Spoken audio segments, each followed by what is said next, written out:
আমি কি আপনার হাতটা ধরতে পারি ম্যাম? ভেতরটা কেঁপে উঠল আভার।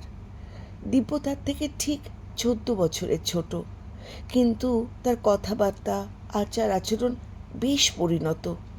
14 বছরের বয়সের ফারাক খুব একটা কম নয়। গল্প সঙ্গে চায়ের আড্ডায় আমি ইন্দ্রাণী আজকে অন্য একটি ভিন্ন গল্প নিয়ে এসেছি। আজকের গল্পের নাম পার্থক্য। আপনারা যারা আমার এই চ্যানেলটিকে প্রথমবার শুনছেন, যদি আপনাদের কাহিনী ভালো লেগে থাকে দয়া করে সাবস্ক্রাইব করবেন এবং আপনাদের অমূল্য মতামত জানিয়ে একটি লাইক দেবেন। সঙ্গে থাকুন, শুনতে থাকুন আজকের কাহিনী পার্থক্য। আমি কি আপনার হাতটা ধরতে পারি ম্যাম? মাথাটা সামান্য ঝুঁকিয়ে জিজ্ঞাসা করল দিব্য, মানে দিব্যেন্দু। ভেতরটা কেঁপে উঠল আভার। দিব্য তার চেয়ে ঠিক 14 বছরের ছোট, যদিও তার কথাবার্তা, আচার আচরণ বেশ পরিণত এবং মার্জিত, তবুও 14 বছর বয়সের ফারাক খুব একটা কম নয়। টেবিলের ওপর থেকে হাতটা সরিয়ে দিল আভা। আজকাল তার দিব্যেন্দুর চোখের ভাষা কেমন যেন একটা দুর্বোধ্য মনে হয়। কোনো রকমে কফিটা শেষ করে উঠেই, আমার আজকে একটু তাড়া আছে বলে উঠে দাঁড়ালেন তিনি। ফেরার পথে গাড়ি চালাতে চালাতে নিজের মধ্যেই কেমন একটা অস্থিরতা অনুভব করলো আভা। বুঝতে পারলেন এই বয়সে এটা খুব অস্বাভাবিক, কিন্তু মিনিট 10 হয়ে গেলেও মন থেকে কিছুতেই ঝেড়ে ফেলতে পারছেন না তিনি। গাড়ি চালাতে চালাতেই অন্যমনস্ক হয়ে পড়েছে আজ। তার এই একাকী জীবনে হঠাৎ যেন ধূমকেতুর মতন এসে পড়েছে দিব্য। এই তো মাস 6 আগের কথা। অন্য দিনের মতো সেদিনও এই ক্যাফেতেই কফি খেতে বসেছিলেন আভা। দূর থেকে ছেলেটাকে লক্ষ্য করছিলেন তিনি। হতাশ হয়ে একবার সেলসম্যানের দিকে আর একবার নিজের ওয়ালের দিকে বারবার তাকাচ্ছিল ছেলেটি। আভা বেশ বুঝতে পারছিল যে ছেলেটা কিছু একটা কিনতে চাইছে, কিন্তু সেটা কেনার মতন টাকা তার কাছে নেই।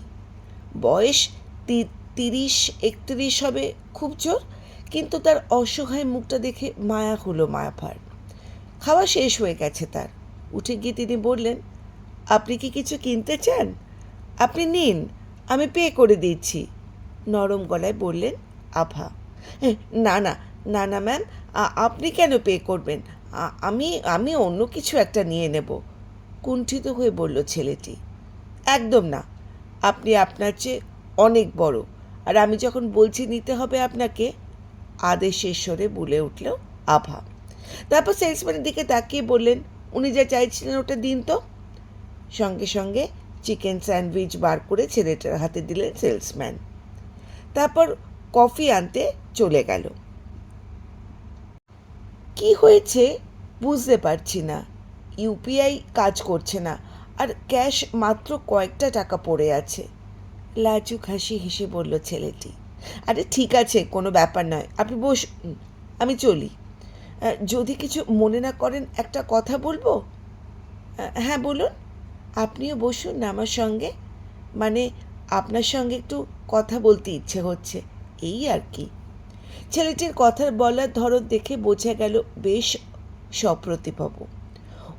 অনুরোধ অপেক্ষা করতে পারল না আভা। তার আরও একটা কাপ কফির অর্ডার করে তিনি বসলেন টেবিলে। ধীরে ধীরে গল্প শুরু হলো তাদের। ছেলেটির নাম দিব্যেন্দু, সবাই তাকে দিব্য বলেই ডাকে। বালুরঘাটে বাড়ি। বাবা ছোটোখাটো একটা চাকরি করতেন। তার পেনশনেই এখন মা বাবার চলে যায়, আর কলকাতাতেই হোস্টেল থেকে পড়াশোনা করছে সে। এখন সে একটা পিজিতে থাকে, চাকরি খুঁজছে। কোনো একটা কোম্পানিতে ছোটোখাটো কিছু পেয়েছিল, 2 বছর কয়েক মাস কাজ করার পর বসের সঙ্গে ঝগড়া করে ছেড়ে দিয়েছে। টিউশনি পড়িয়ে কোনো মতে চলছে এখন, কিন্তু দিব্য দৃঢ় বিশ্বাস একদিন না একদিন সে একটা ভালো চাকরি ঠিক পাবে। এরপর আভাও নিজের সম্পর্কে জানলেন। মোটামুটি একটা বড় কোম্পানির HR ম্যানেজারের তিনি। ভালো টাকা মাইনে পান। ছেলে বিদেশে পড়ছে, এখন তিনি এখানে একদম একা থাকেন। আপনার এত বড় ছেলে আছে? কই আপনাকে দেখে কিন্তু একদম মনে হয় না, উজ্জ্বল মুখে জানালো দিব্য। মুচকি হাসলেন আভা। এই কথাটা তাকে অনেকে বলে। যাই হোক, এরপর তারা দুজনের ফোন নাম্বার শেয়ার করলো। এইরকমই রোজ অফিস থেকে বেরিয়ে এই ক্যাফেটাতে আসেন আভা। হালকা কিছু স্ন্যাক্স আর চা বা কফি খেয়ে বাড়ি চলে যান। এতেই তার ডিনার হয়ে যায়। একার জীবনে একার জন্য রাতে আর রান্না করতে ইচ্ছে করে না তার। রান্নার মেয়েটা সকালে রান্না করে দিয়ে যায়, রাতের জন্য কোনো ব্যবস্থাই রাখেন না তিনি। আসলে ভালো লাগে না আভার। একা একা কিচ্ছু ইচ্ছে করে না। একাকিত্ব জীবনে সে বড্ড একা। প্রথম দিকে বেশ কয়েক বছর নিজের স্বাধীনতাকে খুব উপভোগ করছিলেন, কিন্তু এখন বড্ড নিঃসঙ্গ লাগে নিজেকে। ছেলে বিক্রম সেই যে বিদেশে গেল, আর ফেরার নাম নেই। দেশে ফিরতেই চায় না ছেলেটা, বিদেশেই সেটেল হওয়ার ইচ্ছে। আভাও তাকে জোর করতে পারেন না, বলতে পারেন না কি ভীষণ একাকিত্ব এক এক সময় তাকে গ্রাস করে ফেলে। বলতে পারেন না টেবিলে একা একা বসে খেতে তার একদম ভালো লাগে না। তিনি যে কতটা বিক্রমকে মিস করেন। But Bikram, you are a strong woman mom, এমনভাবে বলে ওঠে বিক্রম। এরপরে আর কিছুই বেশি বলতে পারেন না আভা। তিনি বুঝতে পারেন তিনি স্ট্রং না হলেও ছেলের ডিসিশন পাল্টানো যাবে না। বাড়ি ফিরে আজ যেন আরও একা লাগলো আভার নিজেকে। কারোর সঙ্গে কথা বলতে পারলে ভালো হতো। এই কয়েক মাস দিব্যর সঙ্গে এত ভালো বন্ধুত্ব হয়ে গেছে যে সুযোগ পেলেই দুজনকে মেসেজ করে কথা বলেন। অনেক সময় হয়তো রাত 11টা-12টাও পর্যন্ত গল্প করছেন তারা। দিব্যর সঙ্গে কথা বলতে বেশ লাগে আভার। সাহিত্য, রাজনীতি, দর্শন সব কিছুতেই তার তুখোড় জ্ঞান, এমনকি সিনেমা দেখাতেও। কথা বলার সময় মনেই হয় না আভার চেয়ে সে এতটাই ছোট, বরং আভা তাকে সমবয়সী বাকি বন্ধুদের মতোই দেখেন। মন প্রাণ খুলে গল্প করেন তার সঙ্গে। কিন্তু তাই বলে দিব্য যে এইভাবে তাকে একেবারে কথা বলবে, সেটা আভা স্বপ্নেও ভাবতে পারেননি। চেঞ্জ করে নিচের বিছানায় এসে শুয়ে পড়লেন তিনি। আজ আর মোবাইলে হাতও দিতে ইচ্ছে করছে না। সবে তার তন্দ্রা মতো এসেছে, ঠিক সেই সময় টুং টুং করে 2-3টে মেসেজ ঢুকলো। ঘুমটা ভেঙে গেল আভার। ফোন খুলে দেখল দিব্য মেসেজ পাঠিয়েছে, সরি লিখেছে বারবার। কোনো রিপ্লাই না করে ফোনটা রেখে ঘুমিয়ে পড়লেন তিনি। পরের দিন দুপুরে দারুণ একটা সারপ্রাইজ পেল আভা। দিব্য একেবারে তার অফিসে চলে এসেছে। সে নাকি পাশেই কোনো একটা অফিসে ইন্টারভিউ দিতে এসেছিল, তাই মনে হলো দেখা করে সামনাসামনি সরি বলবে। তার কথা শুনে আর রেগে থাকতে পারলেন না আভা, হেসে ফেললেন। তারপর দুজনে মিলে ক্যান্টিনে গিয়ে কিছু খাবারের অর্ডার করলেন। যথারীতি সব কিছু স্বাভাবিক হয়ে গেল তাদের মধ্যে। আবার আগের মতন গল্প শুরু হলো। দেখতে দেখতে আভার জন্মদিন চলে এলো। আগের দিন রাত 12টায় প্রথমেই উইশ করত দিব্য। যদি বিক্রম ফোন করে এই ভেবে তাড়াতাড়ি দিব্যকে গুড নাইট বলে জানিয়ে দিল আভা। রাত 1:30 অবধি জেগে রইল, কিন্তু কোনো ফোন তো এলো না। নিশ্চয়ই বিক্রম ভুলে গেছে ভাবতে ভাবতে একসময় ঘুমিয়ে পড়লেন আভা। পরদিন দুপুর গড়িয়ে বিকেল, বিকেল গড়িয়ে সন্ধে হয়ে গেল, কিন্তু বিক্রম আর ফোন করল না। মনে মনে ভীষণ অভিমান হলো আভার। তার তো কেউ নেই আর। স্বামী মারা যাবার পর একমাত্র ছেলেকে সম্বল করেই তো তিনি বেঁচে আছেন। মা বাবা অনেক জোর করা সত্ত্বেও বিয়ে করেননি আর। অথচ সেই ছেলেই যেন দিন দিন কেমন পর হয়ে যাচ্ছে। বিদেশে গিয়ে একেবারে আমূল পরিবর্তন হয়ে গেছে বিক্রমের। আগে যে ছেলে মা ছাড়া কিছু বুঝতো না, সে দিনের পর দিন মাকে ফোন না করে দিব্যি কাটিয়ে দেয়। বুকের ভেতরে অভিমানের পাহাড় জমতে থাকে আবার। সন্ধেবেলা দিব্যর জোড়াজুড়িতে বাইরে খেতে যায় আভা। আজ সে ম্যামকে বার্থডে ট্রিট দিতে চায়। খেতে খেতে অনেক গল্প করল দিব্য। মাঝে মাঝে তার কথাতে হেসে গড়িয়ে পড়লেন আভা। নিজের কলেজ লাইফের গল্প শোনাচ্ছিল দিব্য। হঠাৎ আজ আভাকে কে কে উইশ করলো আর কে কে কী গিফট দিল জানতে চাইল সে। উত্তর দিতে গিয়ে আভা আবেগ বিবহল হয়ে কেঁদে ফেলল। তার একমাত্র ছেলে আজ তার কথা মনেও করেনি। লাস্ট ইয়ারও ফোন করেছিল। দিন দিন যেন ছেলেটা কেমন বদলে যাচ্ছে। অভিযোগের সুরে বলে উঠল আভা, আচ্ছা আচ্ছা ঠিক আছে, হয়তো ভুলে গেছে।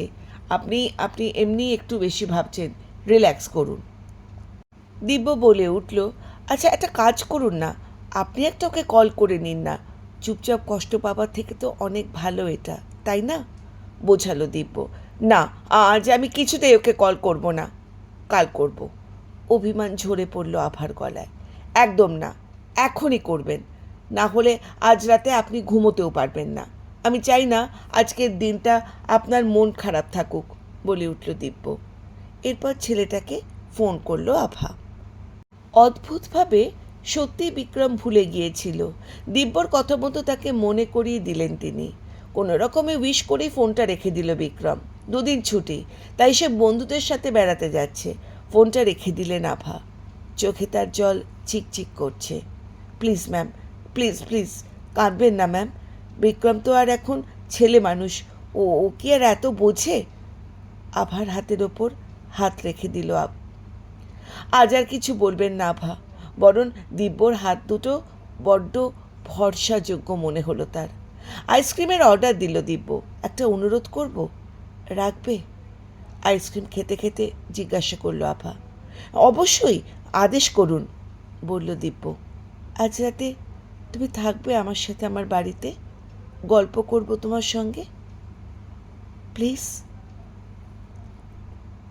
খানিকক্ষণ চুপ করে থেকে রাজি হয়ে গেল দিব্য।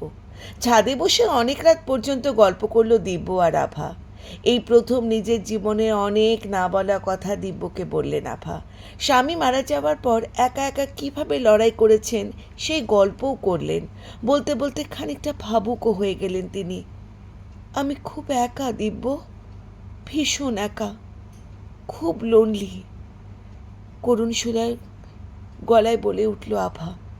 একটা কথা বলি, আমি যদি আপনার একাকিত্বে সঙ্গী হই? আভার হাত ধরে জিজ্ঞাসা করল দিব্য। মানে? অবাক হয়ে জিজ্ঞাসা করলো আভা। ধীরে ধীরে দিব্য জানালো আভার প্রতি অন্যরকম একটা টান অনুভব করে সে। সবসময় তার আভার কথা মনে পড়ে, তার সঙ্গে কথা বলতে ইচ্ছে করে। বিশ্বাস করুন, বিশ্বাস করুন, আমি আর অন্য অন্য কিচ্ছু ভাবি না, কিচ্ছু না। কিন্তু সব সময় আমার মনে হয় আপনি আপনি খুব ভালো থাকুন, আনন্দে থাকুন। আভার হাতে সামান্য চাপ দিয়ে বলল দিব্য। আমিও চাই আমাদের বন্ধুত্বটা দীর্ঘস্থায়ী হোক, আবেগ ঘরা ভলায় বলে উঠল আভা।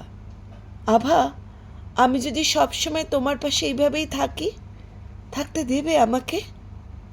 হঠাৎ বলে উঠল দিব্য। ভীষণ চমকে উঠল আভা।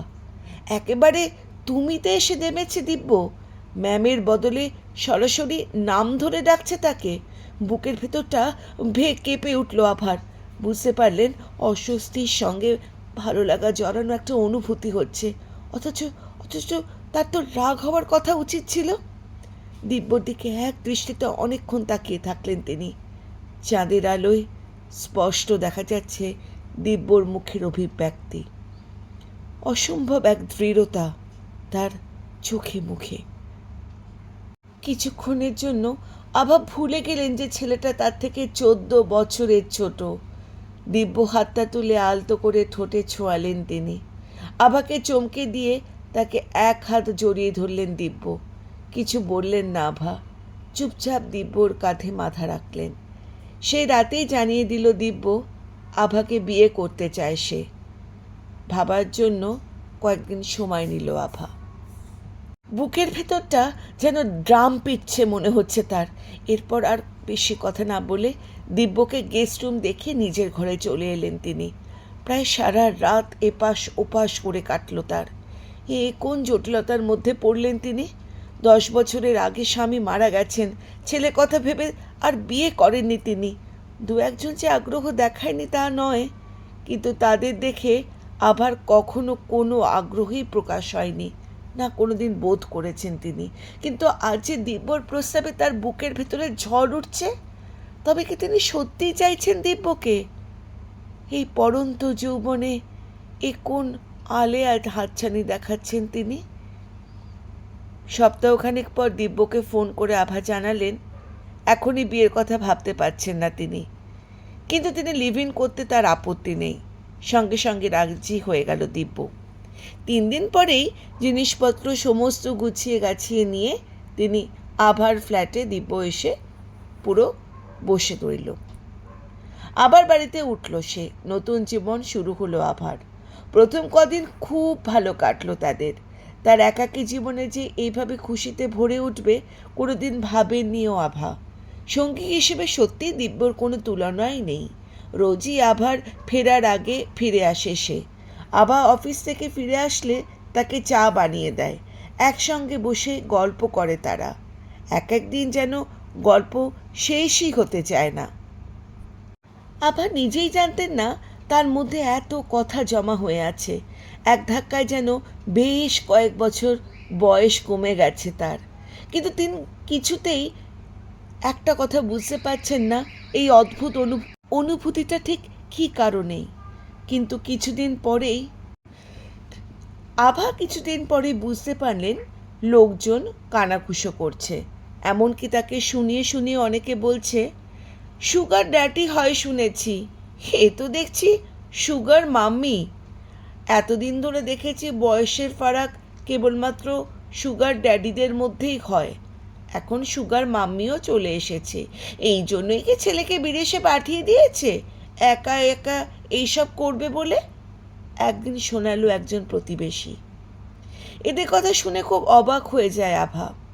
এদের যে কোনো অস্তিত্ব আছে সেটাই তিনি এতদিন জানতেন না। কেউ তো কোনোদিন এগিয়ে এসে তার সঙ্গে কথা বলেনি, কেউ কোনোদিন জিজ্ঞাসাও করেনি তিনি কেমন আছেন।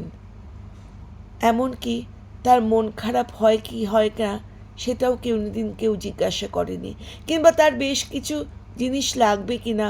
অথচ সবাই আজকে যেন বড্ড বেশি সচেতন হয়ে গেছে তার প্রতি। প্রথম খুব একটা পাত্তা দিতেন না তিনি, কিন্তু লোকেরা যখন ক্রমাগত বলতে লাগলো তখন একটু একটু খারাপ লাগতে শুরু করলো। দিব্য অবশ্য একেবারেই এসবে কান দেয় না। আসলে ওরা তোমাকে হিংসে করে আভা। এই যে তুমি একা একা এত কিছু করেছো, এত একটা বড় জায়গায় নিজেকে প্রতিষ্ঠা করেছো, এই সব দেখে ওরা জ্বলে, তোমাকে ওরা জেলাস ফিল করে। তুমি বুঝতে পারো না? ছেলেকে বিদেশে পড়াচ্ছ, সবচেয়ে বড় কথা নিজের স্বার্থে নিজে বাঁচছ। একদিন আভাকে বোঝালো দিব্য, তোমাকেও তো গোল্ড ডিগার বলছে। হ্যাঁ, সে তো বলবেই, কারণ ওরা আমাকেও হিংসা করে। এই যে আমি এখনও চাকরি হয়নি, অথচ আমি বহাল তবিয়াতে তোমার এখানে বসে জীবনটাকে উপভোগ করছি, সেটাও তো ওদের গাত্রর জ্বালা। দিব্যর কথা শুনে ভুরু কোঁচকালেন আভা। আরে বাবা, আমি ওদের কথা বলছি, হেসে বলল দিব্য। সত্যি করে বলো তো, তোমার মনে এরকম কিছু নেই? সন্দেহ গলায় আভায় বলল। ছি আভা, তুমি কি করে এটা ভাবলে? আমি সত্যিই তোমার সঙ্গে থাকতে চেয়েছি, আর এখন তো আমি তোমাকে খুব ভালোবাসি। তুমি আর আমি আলাদা, এটা আমি ভাবতেই পারি না। আর তুমি তো দেখছো আমি কত চেষ্টা করছি চাকরির জন্য। মুহূর্তের মধ্যে সিরিয়াস হয়ে যায় দিব্য। এরপর না চাইলেও মাঝে মাঝেই আবার মনে হয় এই কথাটা উকি দেয়, দিব্যর জন্য সত্যি কি তিনি একজন সুগার মাম্মি? নিজের স্বার্থের জন্য কি দিব্য তার সঙ্গে থাকতে রাজি হয়েছে? কিন্তু পর মুহূর্তেই দিব্যর কেয়ারিং নেচার দেখে আবার সব কিছু ভুলে যান তিনি। এর মাসখানেক পর একদিন হঠাৎ দিব্যকে ফোনে তিনি বলতে শুনলেন, আভা, বলছি তো পরে কথা বলবো, 10টার পর। 10টার সময় অফিস থেকে বেরিয়ে যান আভা। তার মানে এমন কেউ যার সঙ্গে তার সামনে কথা বলা যায় না। মনের মধ্যে একটা সন্দেহ ঢুকলো আভার। একটু চোখ কান খোলা রাখতে হবে। বুঝতে পারলেন দিব্য আগের থেকে এখন যেন একটু কিছু জিনিস আলাদা আলাদা করে সরিয়ে রাখতে চাইছে। একটু যেন বেশি ফোনে ব্যস্ত থাকে। মাঝে মাঝে ফোন এলে ছাদে উঠে যায় বা অন্য এদিক ওদিক তার অনুপস্থিতিতে ফোনটা কথা বলেন। ভেতরে ভেতরে একটা অস্থিরতা জন্মে উঠল আভার। কিছু তো একটা ব্যাপার নিশ্চয়ই আছে। সেদিন অফিসে হঠাৎ মনের মধ্যে একটা কথা মাথা চাড়া দিয়ে উঠতেই কিছুতেই আর কাজে মন বসাতে পারল না আভা। কেউ তাকে এইভাবে ব্যবহার করছে ভাবলেও বুকের ভেতরটা কেমন যেন কাঁটা বিঁধে উঠল আভার মধ্যে। ল্যাপটপ বন্ধ করে উঠে পড়লেন তিনি। অনেকদিন তার প্রিয় ক্যাফেতেও যান না। অ্যাসিস্ট্যান্টকে এক্ষুনি আসছি বলে বেরিয়ে পড়লেন। ভাবতে ভাবতেও পারলেন না যে এরপরে তার জন্য কী সারপ্রাইজ ওয়েট করছে। ক্যাফেতে নিজের পছন্দের জায়গায় বসে এদিক ওদিক তাকাতেই থমকে গেলেন আভা। একটু দূরে দিব্য বসে, যে উল্টো দিকে সুন্দর দেখতে একটা সমবয়সী মেয়ে। মেয়েটা টেবিলের ওপর দিব্যর ওপর হাতে হাত রেখে দিয়েছে। কিছু একটা খুব সিরিয়াস আলোচনা চলছে বোঝাই যাচ্ছে। দিব্য জানে আজকাল আভা এখানে আসে না, তবু এত সাহস! খুব রাগ হলো আভার। চুপচাপ কফি খেয়ে উঠে চলে গেলেন। এর মধ্যে একবারও এদিকে তাকায়নি দিব্য। মেয়েটা যে খুব স্পেশাল সেটা বোঝাই যাচ্ছে। সেদিন রাতে প্রথমবার দিব্যর সঙ্গে ঝগড়া করলেন আভা। আভার মনের মধ্যে যদিও একটা সাবকনশিয়াস মাইন্ডে তিনি বুঝতে পারছেন কাজটা তার বয়সোচিত হচ্ছে না, তবু নিজেকে সংযত রাখতে পারছেন না তিনি। দিব্য তার সাথে লিভ ইন করছে আর বাইরে প্রেমিকার সাথে দেখা করছে, এটা তিনি কিছুতেই মেনে নেবেন না। বিশ্বাস করো, তুমি যা ভাবছো তা নয় আভা, তুমি তুমি ভুল ভাবছো। রাখির সঙ্গে আমার একটা সম্পর্ক ছিল, কিন্তু ওই মেয়েটা আমাকে ধোঁকা দিয়েছে। এখন ও আবার রিলেশনে আসতে চাইছে, আমাকে নানাভাবে বোঝাতে চাইছে, কিন্তু আমি তো চাই না। সেটাই তো ওকে বোঝাতে চাইছিলাম, ও কিছুতেই শুনছিল না আমার কথা। আজকাল আমাকে প্রায় ফোন করে, বলে আমাকে একটা সুযোগ দিতে। তো দাও সুযোগ, কঠিন গলায় বলে উঠল আভা। কিন্তু আমি যে তোমাকে ছাড়া কোথাও ভালো লাগে না, আমি যে তোমাকে ছেড়ে যেতে চাই না আভা, আবেগরুদ্ধ গলায় বলে উঠল দিব্য। সেটা কেন চাইবে? কি সুন্দর বসে বসে খাচ্ছ, কোনো চিন্তা নেই, চাকরি করার দরকার নেই, পরিশ্রমের দরকার নেই। তাচ্ছিল্যের সঙ্গে কথাটা বলে ফেলল আভা। এখন তিনি নিশ্চিত দিব্য তার দুর্বলতার সুযোগ নিচ্ছে। নিশ্চয়ই ওই মেয়েটার সঙ্গে বাইরে রোজ দেখা করে আসে। একদিন হঠাৎ এসে আভাকে নিঃস্ব করে দিয়ে সে বেরিয়ে চলে যাবে। আবারও আভা আগের মতো নিঃসঙ্গ হয়ে যাবে। না না না না না, এটা কিছুতেই হতে দেওয়া যাবে না। তার আবেগ নিয়ে খেলবে, আর সেটা তিনি কিছুতেই হতে দেবেন না। সেই রাতেই দিব্যকে বার করে দিলেন আভা। যাবার আগে প্রতিজ্ঞা করে গেল দিব্য, ভালো একটা চাকরি পেয়ে তারপর আভার কাছে ফিরে আসবে সে, কারণ সে সত্যিই আভাকে ভালোবাসে। দিব্যর কোনো কথাকেই পাত্তা দিল না আভা। তিনি ভালো করেই জানেন একবার ভালো চাকরি পেলে সে আর কোনো দিন ফিরবে না। এই রকমই আভাকে একা একা নিঃসঙ্গ সারাটা জীবন কাটাতে হবে। এরপর প্রায় 5 মাস কেটে গেল। আবার সেই পুরনো রুটিনে ফিরে গেছেন আভা। আবার নিঃসঙ্গতার দিন কাটে তার। ছেলে তার সাথে মর্জি মতন ফোন করে, কোনো কোনো সময় কথা বলে, কখনো বলে না, কোনো অভিযোগ করে না আভা। আজকাল কারোর সঙ্গে বেশি কথা বলতেও তার ইচ্ছে করে না। হঠাৎ একদিন সন্ধেবেলা আভার বাড়ির কলিং বেল বেজে উঠল। এত রাতে কে ফোন বাজছে? আর এদিকে কলিং বেলটা বেজে উঠল, কে ফোন করলো? খুব বিরক্ত সহকারে আভা গিয়ে দরজাটা খুলল। সামনে দিব্য দাঁড়িয়ে, মুখে তার একগাল হাসি। কি বলবেন বুঝতে পারলেন না আভা। তাকে সরিয়ে ঘরের ভেতরে ঢুকে পড়ল দিব্য। বলেছিলাম না চাকরি পেয়ে ফিরে আসবো, এই দেখো, বলে পিঠের ব্যাগ থেকে অ্যাপয়েন্টমেন্টের লেটারটা বার করলেন দিব্য। বড় একটা সিমেন্ট কোম্পানির কোয়ালিটি কন্ট্রোল ম্যানেজার হয়েছে সে। লেটারটা যথাস্থানে রেখে দিয়ে ব্যাগ নামিয়ে আভাকে জড়িয়ে ধরল দিব্য। এই কদিন তোমাকে খুব মিস করেছি আভা। আবার কানের কাছে গিয়ে ফিস ফিস করে বলে উঠল দিব্য। বুকের ভিতরে আনন্দের ঢেউ খেলে গেল আভার। তিনিও তো প্রচণ্ড মিস করেছেন দিব্যকে। আর নিশ্চয়ই তুমি এখন বলবে না আমি তোমাকে স্বার্থের জন্য তোমার কাছে আছি। দুহাতে আভার মুখ তুলে তাকে জড়িয়ে ধরে চুমু খেলো। ঘাড় নাড়িয়ে হাসি মুখে আভা বলল না। এরপর দুজনে মিলে ঠিক করলো তারা এরপর ফিউচারে কি করবে। যত তাড়াতাড়ি সম্ভব এই পাড়া ছেড়ে অন্য জায়গায় চলে যাবে, আর তার আগে রেজিস্ট্রি ম্যারেজটা অবশ্যই করে নেবে, যাতে নতুন জায়গায় তাদের সম্পর্ক নিয়ে কোনো কুকথা না বলে। এটা মনে করিয়ে দিল দিব্য। প্রচণ্ড আবেগে জড়িয়ে ধরল আভা দিব্যকে। আভা বুঝতে পারল ভালোবাসা সত্যিই কোনো বয়স হয় না। যখন দুটো মানুষ হাজার প্রতিকূলতা সত্ত্বেও একে অপরকে বেছে নেয়, যে কোনো পরিস্থিতিতে একে অপরের কাছে থাকতে চায়, তখনই লেখা হয় এক সত্যি ভালোবাসার গল্প।